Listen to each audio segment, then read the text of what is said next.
आज मैं आपको दो कहानी बताने वाला हूँ। इससे आप कर्मा के बारे में जान सकते हैं। इस दो कहानी से आपका हर एक प्रॉब्लम का सलूशन लगभग मिल जाता है। इस वीडियो में थोड़ा देर लग सकता है, लेकिन आपके हर एक लॉ ऑफ कर्मा का उत्तर आपको जरूर दे सकता है। चाकू से हाथ काटोगे तो पीड़ा तो होगी ही, यह बात तो सभी जानते हैं। लेकिन जिसका हाथ कटा है वो उसको भी तो पीड़ा होता होगा। आप इसे चाहे कुछ भी समझ सकते हैं, लेकिन कर्मों का भी एक नियम रहता है। उसी नियम पर सारी दुनिया चलती है। एक बड़ी पुरानी कहावत है, जैसा कर्म करोगे वैसा ही फल पाओगे।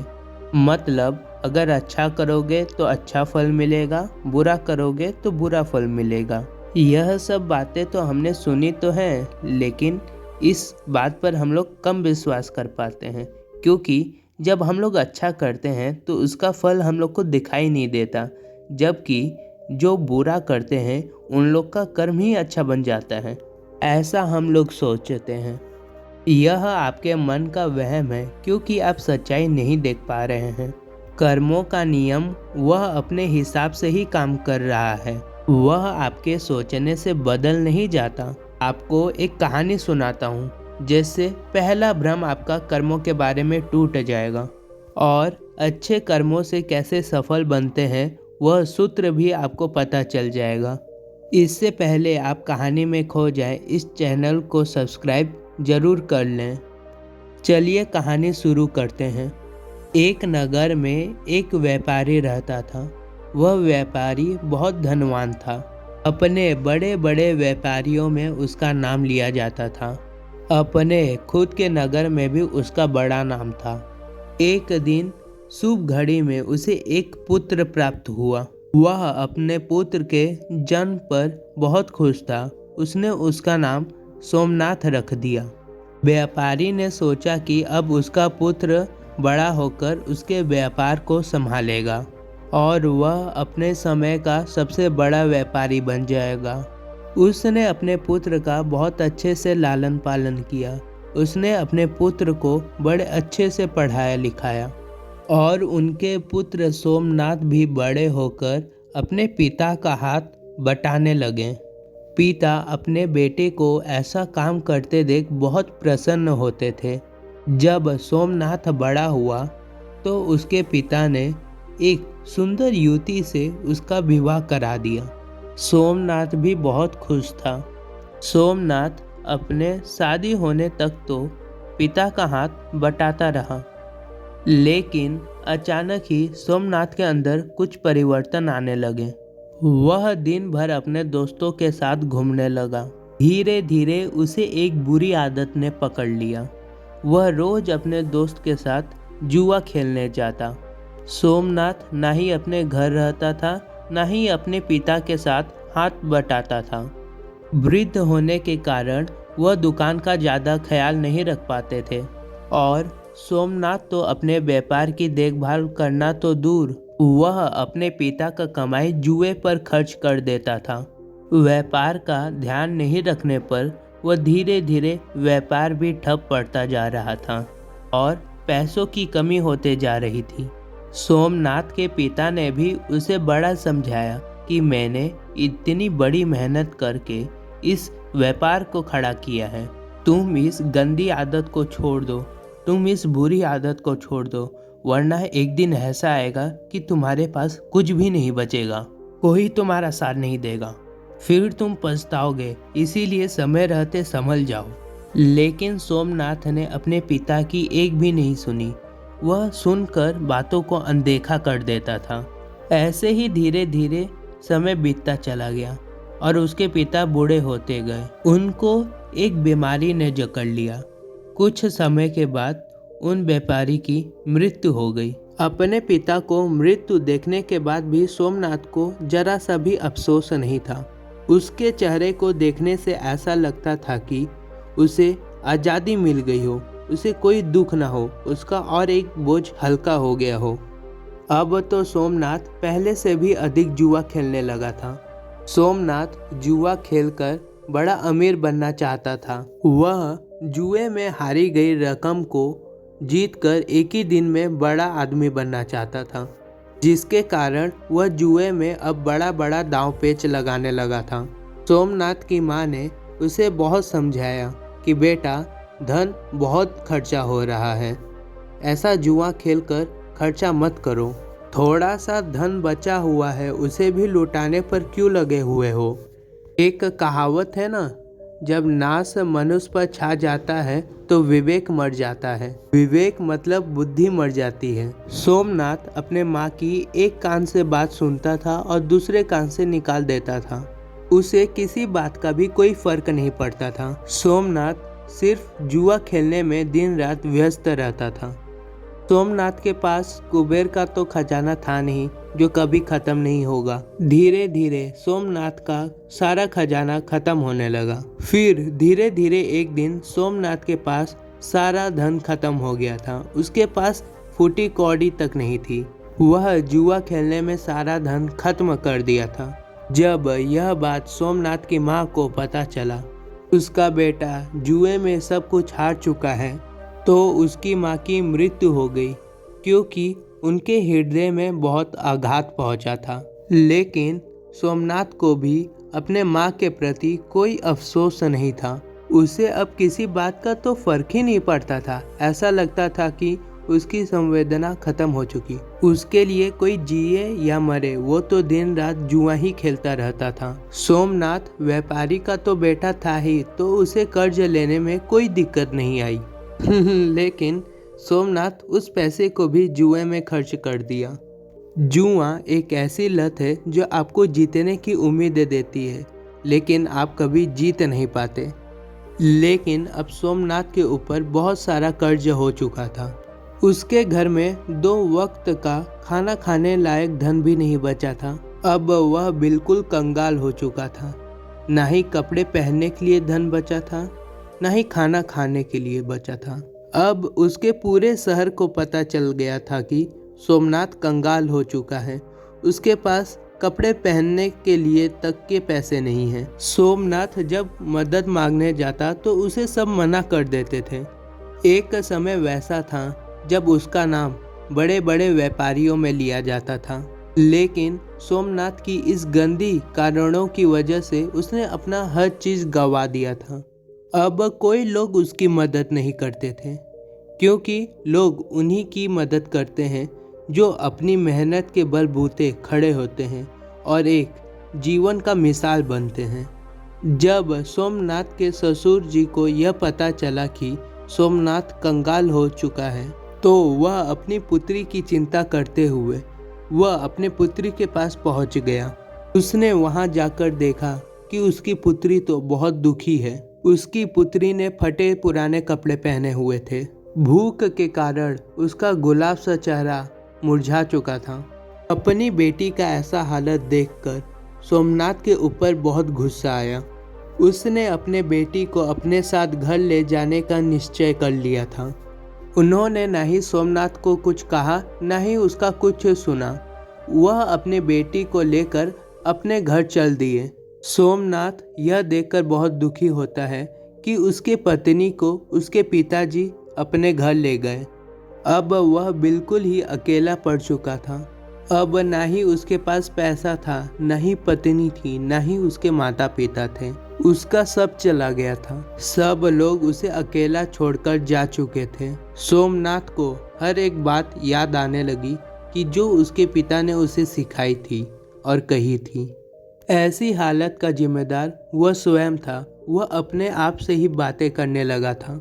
उसने कहा, एक दिन ऐसा था कि बड़े बड़े व्यापारियों में मैं भी गिना जाता था और आज मेरे पास खाने तक के पैसे नहीं हैं।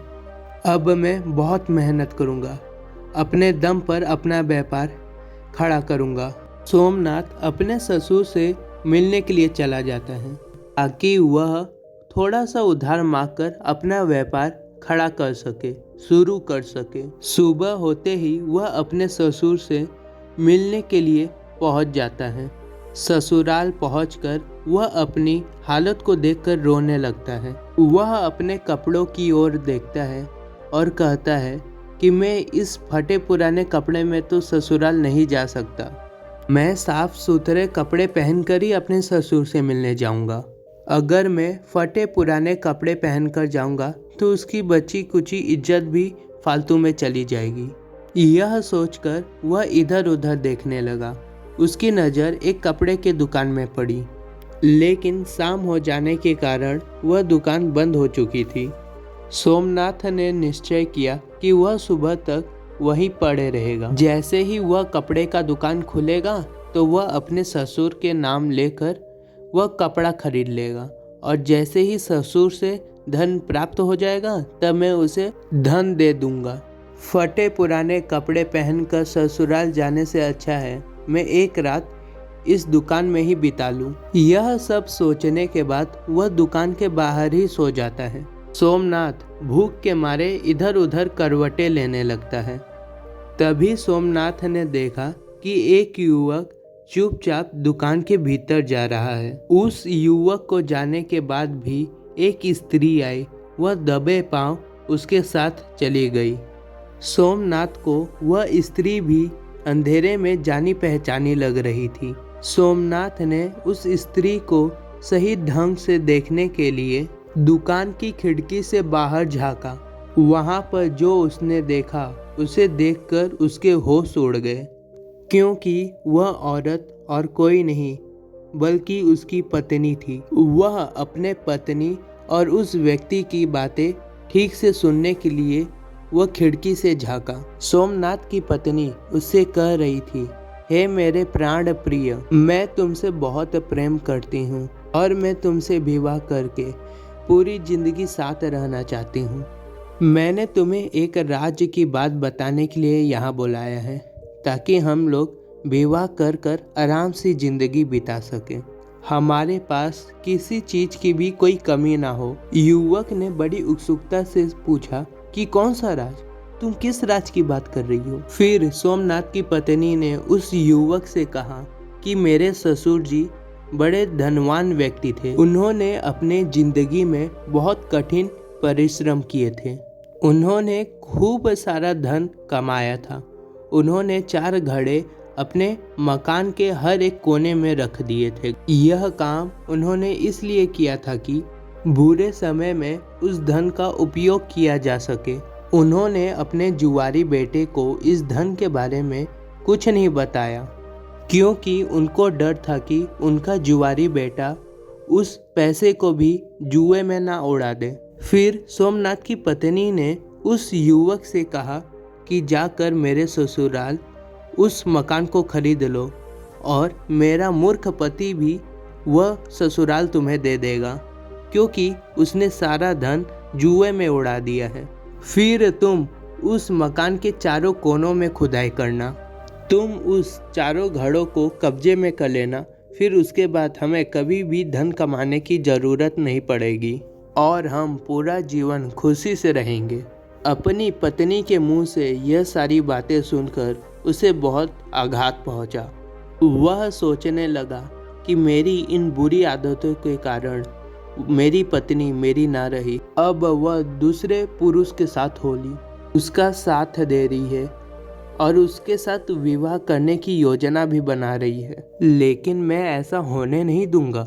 मैं अपने पिता की कमाई गई पैसों को इस आदमी के हाथों नहीं जाने दूंगा।